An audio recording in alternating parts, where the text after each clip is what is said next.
La voici, New York.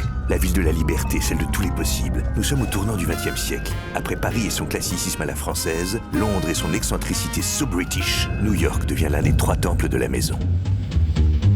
L'aventure commence en 1908. Alfred Cartier découvre New York, son énergie, sa démesure.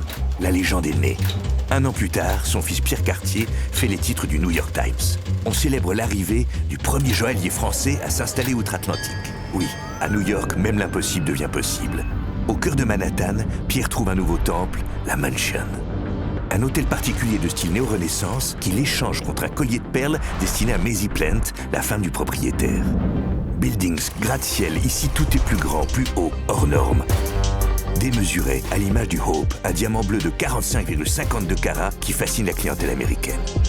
Prenez place. New York électrise Cartier, son énergie, sa vitesse, sa créativité décomplexée. Le joaillier y installe ses ateliers dès 1909.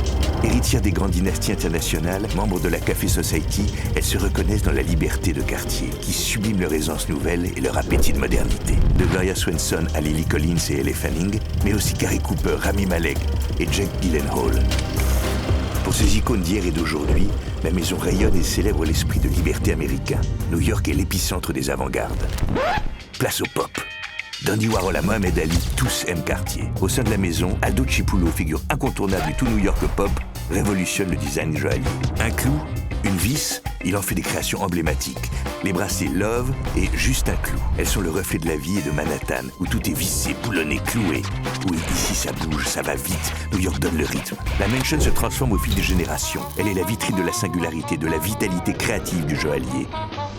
La vie lui inspire des pièces uniques. Pour le joaillier, la Big Apple se transforme en écrin. À l'intérieur, un magnifique pendentif. Toujours plus loin, Cartier vise la Lune. En 1969, il crée 3 modèles réduits, réplique exacte du module d'Apollo 11. Mise en orbite dans 3, 2, 1. New York offre au joaillier son énergie, sa capacité à se réinventer. La maison redessine la carte de la ville et ouvre sa boutique à Soho. Cartier vibre et fait vibrer, s'expose sur Governor Island et rayonne au Met Gala.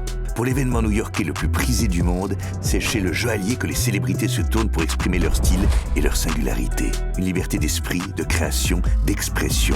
Au cœur de New York et jusqu'à aujourd'hui, le rêve américain de Cartier se poursuit.